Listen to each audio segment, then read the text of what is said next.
How to delete Instagram search suggestions when typing.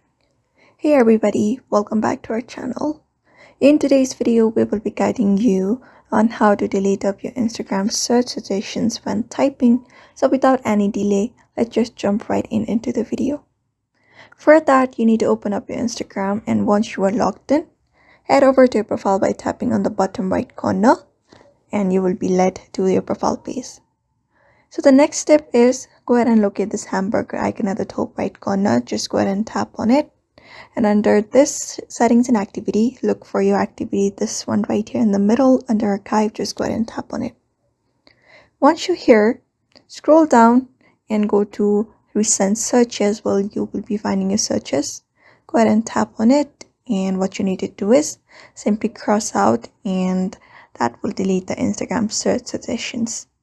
So that is it. That is how you do it. So therefore, I hope this video was helpful to you, and thank you for watching this video, and I will see you on the next one.